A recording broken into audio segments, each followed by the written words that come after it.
गौरी की शादी मिथुन से हो जाती है। गौरी और मिथुन ट्रेन से घर आ रहे होते हैं। ट्रेन में सारे बाराती भी बैठे होते हैं।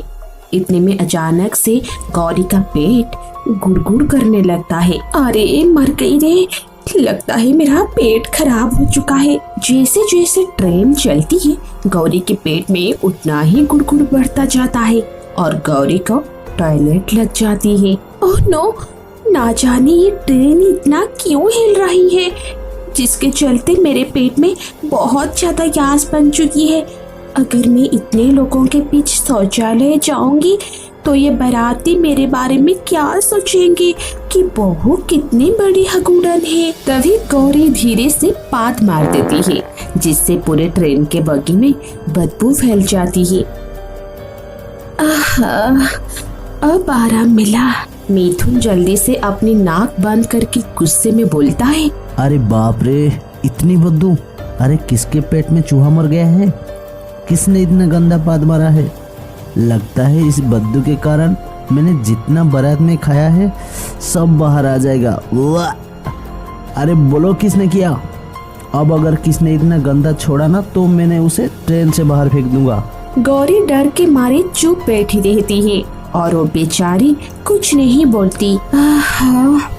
अब जाकर थोड़ी सी राहत मिली। गौरी सोचने लगती है, बात तो इतना भी खराब नहीं था, ना जाने इन लोगों को इतना गंदा क्यों लग रहा है। मुझे तो मेरा बात बहुत अच्छा लगता है। तभी थोड़ी दूर जाने के बाद एक भजिया वाला आता है। भजिया भजिया, 10 का एक पैकेट गर्मा गर्म भजिया भजिया। भजिया वाले भैया, भजिया देना तो। गौरी भजिया खाती है।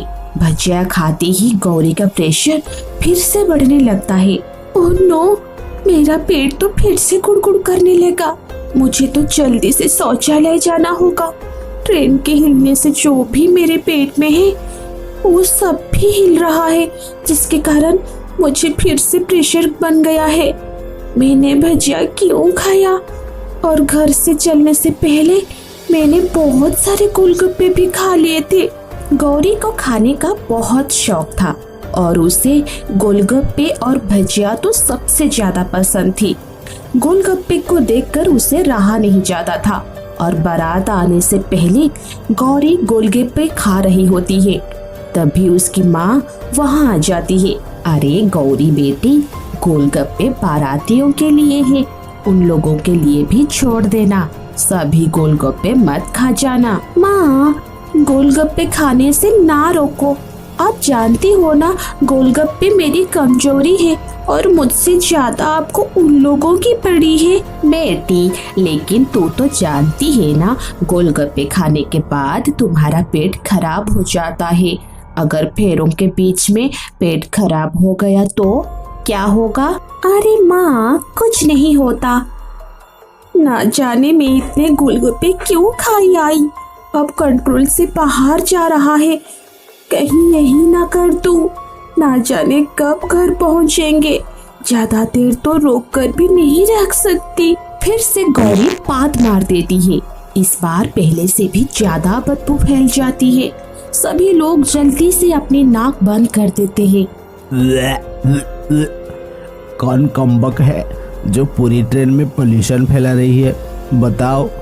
नहीं बहू हमारा साथ है, वो क्या सोचेगी? उन लोगों को क्या पता था कि ये सभी कारनामे तो नई दुल्हन की तो है। अब मुझे किसी तरह रोक कर रखना पड़ेगा, नहीं तो उन लोगों को पता चल जाएगा कि ये गंदे गंदे पाद में मार रही हूँ। थोड़ी देर के बाद गौरी अपने ससुराल यानी गांव आ जाती है। वहाँ उसका अच्छे से स्वागत होता है। गांव की औरतें गौरी को देखने आती है। गौरी की मुंह दिखाई होती है, पर उन्हें बहुत तेज बदबू आती है। वो औरतें अपनी नाक बंद करके बोलती है, अरे छी छी छी छी छी, ना जाने ये अजीब सी बदबू कहाँ से आ रही है। सांस भी ना ले जा रही है हमसे तो। ऐसा लग रहा है कि अभी उल्टी हो जाएगी। लगता है कोई जानवर बाहर मर गया है। जल्दी चलो यहाँ से, वरना तो हम बेहोश हो जाएंगे। सभी लोग चले जाते हैं। हे भगवान, आज तो मैं जैसे तैसे बच गई हूँ। लगता है मेरे कपड़े खराब हो गए हैं। मैं जल्दी से अपना पेट साफ कर लेती हूँ, पर मैं इतनी रात को कहाँ जाऊँ हल्की होने। तभी वहाँ गौरी की सास कुछ मिठाइयाँ लेकर वहाँ आती है। अरे बहू, ये मिठाइयाँ खा लेना। सासू माँ, हल्का होने के लिए कोई टॉयलेट नहीं है क्या? अरे बहू, ये गांव है, यहाँ हल्का होने के लिए तुम्हें पास के जंगल में जाना पड़ेगा। जंगल का नाम सुनते ही गौरी की हालत खराब हो जाती है। माँ जी, जंगल में भूत चुड़ैल होती है, लोग वहाँ कैसे चले जाते हैं हल्का होने? अरे बहू, यहाँ भूत चुड़ैल कुछ नहीं होता है। यहाँ जब तक खुले में ना जाओ तो सही से पेट साफ नहीं होता है। अगर तुम्हें चलना है तो चलो, बाहर जाकर हल्का हो जाओ। नहीं नहीं माँ जी, मैं तो हल्की ही हूँ। फिर गौरी की सास वहाँ से चली जाती है। अब क्या करूँ? घर से बाहर कैसे जाऊँ हल्की होने?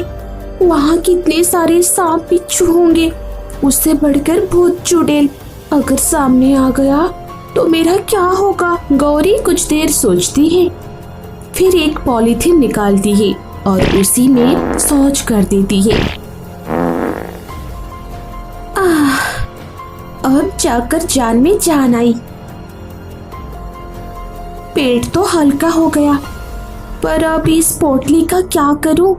अगर इस समय फेंकने गई तो लोग क्या सोचेंगे? नहीं नहीं बहू, इतनी रात में क्या फेंकने आई है? तभी गौरी को एक उपाय सूझता है।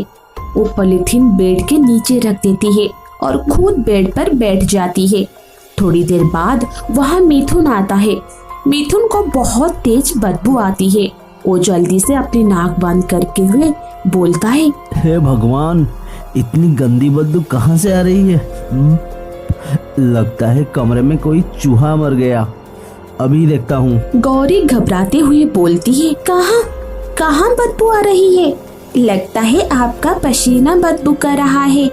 आज हमारी सुहाग रात है, पास तो आइए। मिथुन गौरी के पास आता है, तभी गंध और ज्यादा बढ़ जाती है।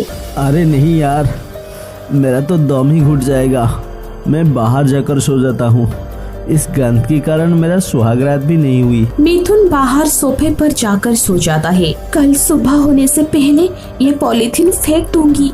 अगर किसी को पता लग गया तो बड़ी बेइज्जती हो जाएगी। लेकिन रात भर कमरे में बहुत बदबू आ रही थी, पर गौरी को कोई फर्क नहीं पड़ा।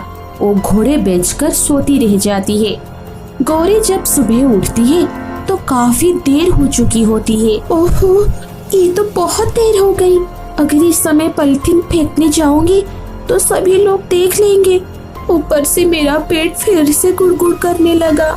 गौरी की सास देखती है कि मिथुन बाहर सोफे पर सो रहा है, तो गौरी के पास जाती है। तब गौरी फिर से पॉलीथीन में शौच करके बेड के नीचे रख देती है। तभी उसकी सास वहां आकर बोलती है, अरे बहू, तू बेड के नीचे क्या कर रही है? गौरी अपनी सास को वहां देखकर घबराती हुई बोलती है, वो कुछ नहीं माँ जी। ओ मिथुन बाहर सोफे पर क्यों सो रहा है? ओ माँ जी, रात को उनको रूम में बहुत गर्मी लग रही थी, इसलिए वो बाहर जाकर सो गए थे। ठीक है, अब हल्का होने के लिए जंगल चलो। अपना लोटा ले लो बेटा। माँ जी, मैं तो हल्की हो गई। कहाँ और कब? माँ जी, मैं जंगल गई थी आप सबके उठने से पहले। चलो अच्छा है। ये बदबू तो अभी भी आ रही है, लगता है मुझे ही घर की सफाई करनी पड़ेगी। नहीं माँ जी, मैं कर दूंगी सफाई। बहू, तुमसे नहीं होगा, तुम नई नई दुल्हन हो। मैं अभी झाड़ू लेकर आती हूँ। गौरी की सास झाड़ू लगाने लग जाती है। अरे अब तो मैं पकड़ी जाऊंगी, अब मैं क्या करूँ? इस पॉलीथीन को कहाँ फेंकूं? फिर गौरी जल्दी से पॉलीथीन को बेड के नीचे से निकाल लेती है और खिड़की से बाहर फेंक देती है, और वो पॉलीथीन गौरी की सास के मुंह पे जाकर गिरती है। छी छी छी छी छी छी, राम राम राम राम, ये तो गंदगी है। ये तो मेरी बहू के कमरे में से किसी ने फेंका है। गौरी की सास उसी हालत में घर में आती है। अरे बहू, ये तुमने क्या किया? अरे तुम शौच कर करके घर में ही रख रही थी, इसीलिए इतनी बदबू आ रही थी।